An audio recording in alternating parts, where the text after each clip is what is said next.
তো আজকের এই বক্তব্যে আমার সঙ্গে সংযুক্ত হতে যাচ্ছে আমার শ্বশুর, উনি একজন বীর মুক্তিযোদ্ধা। তার সঙ্গে আরও আছেন আমাদের এই কমিউনিটির দুই আঙ্কেল। তো ওনারাও যুদ্ধ করেছেন, মানে এক আঙ্কেল যুদ্ধ করেছেন এবং আরেক আঙ্কেলের ভাই যুদ্ধ করেছেন। তো উনি মুক্তিযোদ্ধার পরিবার থেকে বিলং করে। কোটা নিয়ে আন্দোলন এবং এই যে পরিস্থিতি তৈরি হচ্ছে দেশে, তো ওনারা এই বিষয়ে কি বলেন এবং কি মতামত দেন, এই বিষয়ে আমাদের সঙ্গে আমরা কথা বলবো এবং জানতে চাবো যে আসলে তারা এই বিষয়ে কি মনে করেন। তো চলুন ওনাদের সঙ্গে কথা বলা যাক। তো এই মুহূর্তে আমাদের সঙ্গে উপস্থিত আছেন এএমএম আরশাদ, উনি আমার শ্বশুর। তো উনি একজন ফ্রিডম ফাইটার, মুক্তিযোদ্ধা। তো ওনার কাছে আমি জানতে চাবো যে আসলে এই বাংলাদেশের যে সার্বিক পরিস্থিতি যা হচ্ছে, ছাত্র আন্দোলন আর বিষয় হচ্ছে কোটা, আর সরকারের মানে এগেনস্টে এটা সরকার এবং প্রশাসন যে ধরনের মানে স্বৈরাচারী আচার আচরণ করতেছে, তো এটা তো আসলে অবভিয়াসলি মেনে নেওয়ার মতো না। তো ওনার কাছে আমার প্রশ্ন থাকবে যে একজন মুক্তিযোদ্ধা হিসেবে উনি এই কোটাটাকে কি সমর্থন করতেছেন না করতেছেন না, বা ওনার মতামত কি আমরা সংক্ষেপে ওনার কাছে জানতে চাবো। তারপর আমাদের আপনি বলেন যে আসলে মুক্তিযোদ্ধা হিসেবে মানে আপনার এই বিষয়ে এই কোটার আন্দোলন বা এই সার্বিক পরিস্থিতি, দেশের যে অবস্থা, এই বিষয়ে আপনার মতামত কি? আমি আমি মুক্তিযোদ্ধা হিসেবে আমার এই কোঠার ব্যাপারে আমি কোঠাকে সমর্থন তো করি না। তাছাড়াও আমি প্রথম থেকেই এই মুক্তিযুদ্ধ আমরা করছি, কিন্তু আমরা কিছু পাওয়ার জন্য করি নাই। বিগত দিন আমি 2 নম্বর সেক্টরের বিএলএফের মন্টু ভাই কমান্ডার ছিল আমাদের, ওনার আন্ডারে ছিলাম। তো আমি ব্যক্তিগতভাবে দুর্ভিক্ষের সময় বাংলাদেশ সচিবালয়ের আশেপাশে অনেক মানুষ না খাইয়া মারা, সকালবেলা গেলে আমি চাকরি করতাম, তখন দেখতাম যে মানুষ মহিলা গেটের মধ্যে পড়ে রয়েছে। যার পরিপ্রেক্ষিতে আমি মুক্তিযোদ্ধা হিসাবে আমার নিজের কাছে খারাপ লাগছে যে আমরা স্বাধীনতা যুদ্ধ কি এই জন্য করছি, যার পরিপ্রেক্ষিতে আমার সন্তান, আমার 2 মেয়ে 1 ছেলে, কিন্তু আমি কোনো সময় এই মুক্তিযুদ্ধের ফেসিলিটি নেওয়ার ব্যাপারে আমার মেয়ে বলছে, কিন্তু আমি বলছি যে না, আমরা মুক্তিযুদ্ধ করছি কিন্তু কিছু পাওয়ার জন্য না। যদি আজকে মুক্তিযুদ্ধ চলাকালীন মারা যেতাম তাহলে তো আর চাওয়া পাওয়ার কিছু ছিল না। কিন্তু তার পরিপ্রেক্ষিতে আমার চিন্তা চেতনার ভিতর আমি যেটা চিন্তা করছি সেইভাবেই আমি চলছি সারা জীবন। আমি এই কোটা এখন যে আরম্ভ হয়েছে, আমার ব্যক্তিগত মতামত, মুক্তিযোদ্ধাদের কোনো কোটার প্রয়োজন নাই। এই সরকারি এই তদন্ত করে দেখা হোক যে বিগত দিন থেকে এই পর্যন্ত মুক্তিযোদ্ধার কোটায় কতজন ছেলে মেয়ের চাকরি পাইছে, সুবিধা পাইছে। আমার তো মনে হয় সব 2 নম্বরই হয়েছে, টাকার বিনিময়ে মুক্তিযোদ্ধা সাইজা চাকরি এবং অন্যান্য সুবিধা সরকারের বুক করছে, কিন্তু মুক্তিযোদ্ধারা কিছুই পায় নাই। আর আমার ব্যক্তিগত মতামত হলো, আমি ব্যক্তিগতভাবে মুক্তিযোদ্ধার সার্টিফিকেট আমার থাকাকালীনও আমি মুক্তিযোদ্ধা রেজিস্ট্রেশন হই না, এবং এই মুক্তিযোদ্ধা ভাতাকেও আমি নেই নাই। কারণ আমার কাছে খুব খারাপ লাগছে, সেই 74 সনে দুর্ভিক্ষের সময় আমি আমার স্বচক্ষে যা দেখছি, তার পরিপ্রেক্ষিতে আমি মনে করছি যে আমরা মুক্তিযুদ্ধ করছি এই জন্য করি নাই যে দেশে মানুষ না খেয়ে মারা যাইব। আমরা চাইছি যে দেশকে অগ্রগতিভাবে দেশ আগায় যাইব, কিন্তু বাস্তবতে আমরা সেই কিছুই পাই নাই।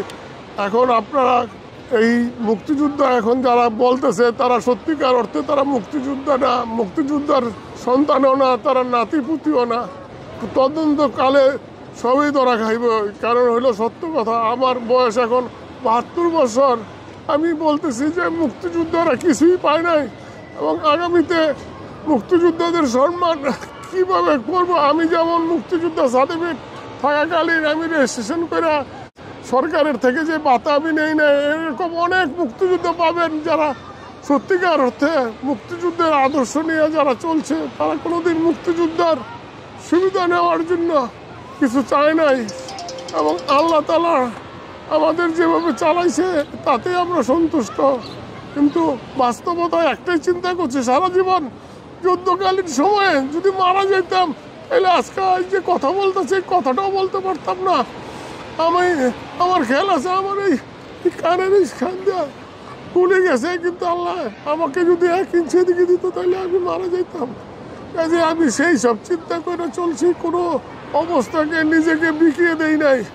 আমি জগন্নাথ কলেজের ছাত্রলীগের সহ সম্পাদক ছিলাম, অ্যাকচুয়ালি ছাত্রলীগ করতাম, তারপরে এই যে স্বাধীনতা যুদ্ধে আওয়ামী লীগের বঙ্গবন্ধুর যে অবস্থান, সেই অবস্থান থেকে আমি দেখলাম যে ৭৪-এর দুর্ভিক্ষের পরে আমার মনোভাব চেঞ্জ হয়ে গেছে। মনোভাব আর সেই মনোভাব নাই যে আমি আওয়ামী লীগের যে অবস্থান দেখছি যে দুর্ভিক্ষে মানুষ মরে যায়, সরকারের তরফ থেকে কোনো কিছু করে নাই এবং কত লক্ষ মানুষ মারা গেছে সেইটা পরিসংখ্যানের হিসাবে পাওয়া যাইব।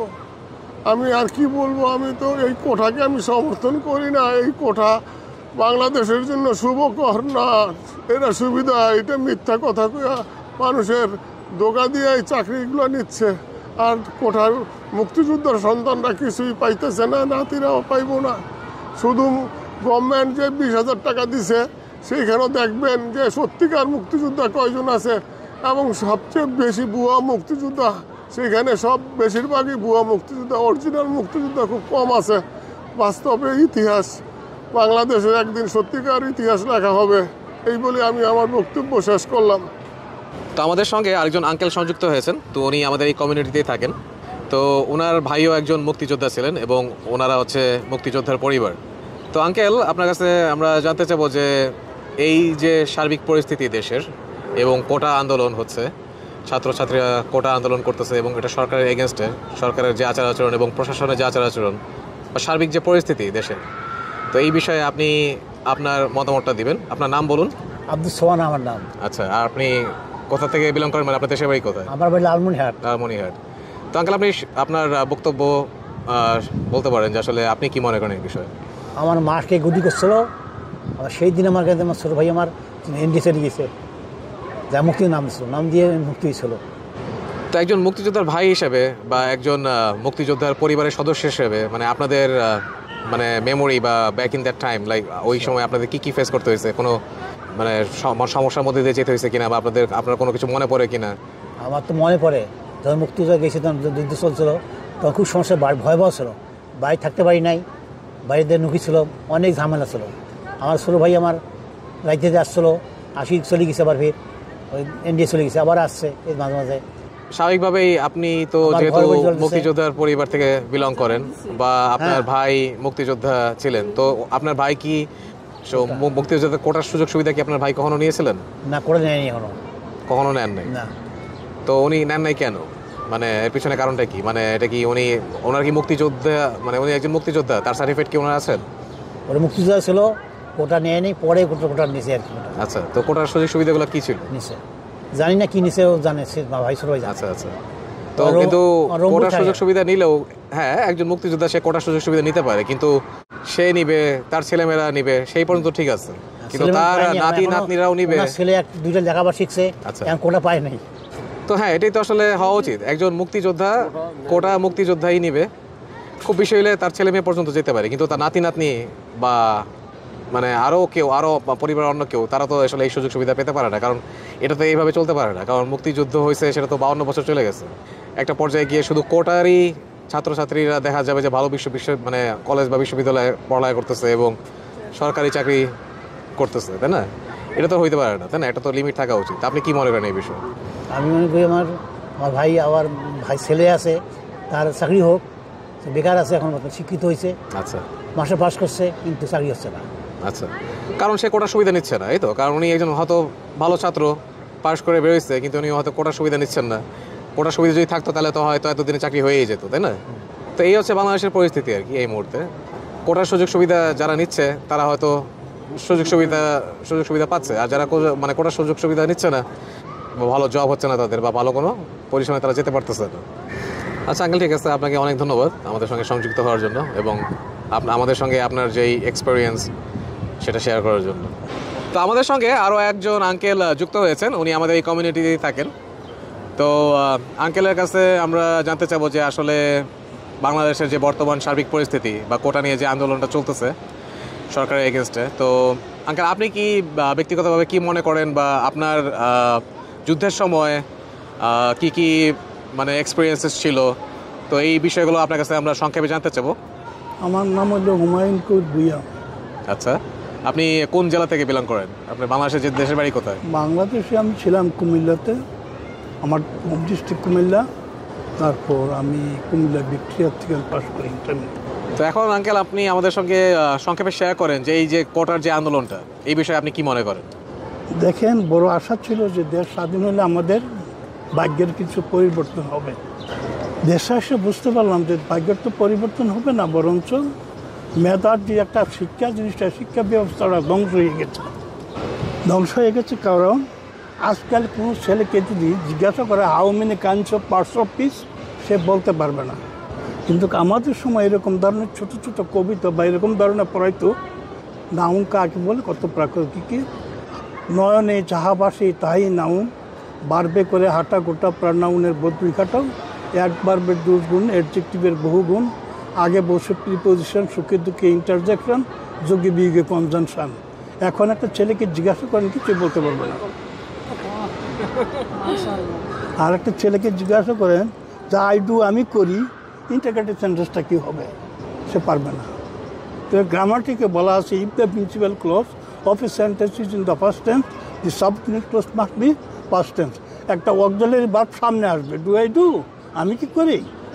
এখন কি বলবেন, মেধা কোথায় গেল আর ইয়ে গেল কোথায়? এখন হলো কোটা ভিত্তিক, তারা করে কী করে, আমার চাচা কে আছে, ভাই কে আছে, কার পয়সা আছে, টাকা দাও 10 লাখ, চাকরি হবে। We are can not expect no more from people, from the government. সেই গভর্নমেন্ট থেকে কোনো কিছু আশা করা যায় না এইভাবে যদি লেখাপড়াটা হয়। আঙ্কেল কই যুদ্ধ করছিলেন? আর্মিতে ছিলেন বলছিলেন। আর্মিতে ছিলাম আমি 1966 সালে আমি ভর্তি হই। স্বাধীনতার সময়, যুদ্ধের সময় আমি পাকিস্তানে আটকা পড়ার পরে আমার 11 ফেব্রুয়ারি আমার লায়ালপুর জেলে নিয়ে যায়। ওইখান থেকে আমি 22 অক্টোবর আমি ওই জেলেতে ভাগ্যা আফগানিস্তান হইয়া দেশে এসে মুক্তিবাহিনীতে জয়েন করছি। করার পরে এরপরে চিন্তা করলাম যে 5-7 বছর ছুটি কাটলাম না, তখন যদি মুক্তিবাহিনীতে জয়েন করি ছুটি পাবো না। মুক্তিবাহিনীতে নাম লেখাই নেই, আমার ছুটির দরকার, আমার মাকে দেখার দরকার, আমার বাবাকে দেখার দরকার। তারপরে আর মুক্তিবাহিনীতে নাম লেখাই নেই। আমরা এখন তো ভুয়া মুক্তি, যখন 60,000 মুক্তিযোদ্ধার নাম লিস্ট ছিল, এখন 3 লাখ মুক্তিযোদ্ধা। বাংলাদেশ কোথায় না লেখায় যুদ্ধ করছেন? যশোরে ছুটি ছিল ওটা বুক করবো, আর বাপ পালাও তা করবো, তার জন্য রেজিস্ট্রি করে না। কোটচাঁদপুরে আমরা এখানে যুদ্ধ করছি। রেজিস্ট্রি করে না, রেজিস্ট্রি না করলে তার ওই যে বাধা নাই। না, আমি কোটার পক্ষে নাই ভাই বাবু, আমি কোটার পক্ষে নাই, আমি মেধার পক্ষে আছি। মেধায় যেটা ভালো হয় তো ঠিক আছে। কোনো মুক্তিযুদ্ধ চায় নাই যে আমি জীবিত থাকা অবস্থায় কিছু বেনিফিট পাবো, কেউ তো আশা করে না মুক্তিযুদ্ধ বাঁচবো কিনা। আপনি যে যুদ্ধ করছেন, যে আপনি কি কোনো কিছু পাওয়ার জন্য যুদ্ধ করছেন না আপনি দেশ? না, আমি কিছু পাওয়ার জন্য যুদ্ধ করিনি, ওইটাই বলেন। শুধু মা বাপকে দেখার জন্য যুদ্ধ করছি। যার সাথে যদি জয় করতে পারি, মা বাপকে দেখতে পারি। সত্যি বলতে যে আসলে যোদ্ধা যারা বা মুক্তিযুদ্ধ যারা করছে, কেউ কিন্তু সার্টিফিকেটের আশায় মুক্তিযুদ্ধ করে না। দেশকে স্বাধীন করতে হবে, দেশকে বাঁচাতে হবে, পরিবারকে বাঁচাতে হবে, দেশকে একটা স্টেবল পজিশনে নিয়ে আসতে হবে, এটাই ছিল কারণ। সার্টিফিকেট তো বিষয়টা পরে আসছে যে না সার্টিফিকেট দেওয়া হবে বা কিছু একটা। তারপরে হলো মুক্তিযুদ্ধতে যাওয়া মানে জীবনকে উৎসর্গ করে দেওয়া। যারা মারা গেছে ওরা কি আর কিছু পাইছে? যুদ্ধের থেকে দেশে আসার পরে আমার মাকে আমার বাবাকে যখন দেখছি, পৃথিবীর একদিকে চলে গেছে, আমার চোখের পানি অস্থির হয়ে গেছে। আমি পাগল হয়ে গেছি আমার মাকে দেখার জন্য, বাবাকে দেখার জন্য। 5-7 বছর পরে আমি দেখছি যেখানে মা বাপ দেখলে আনন্দ হওয়ার কথা, সেখানে চোখের জল বসছে।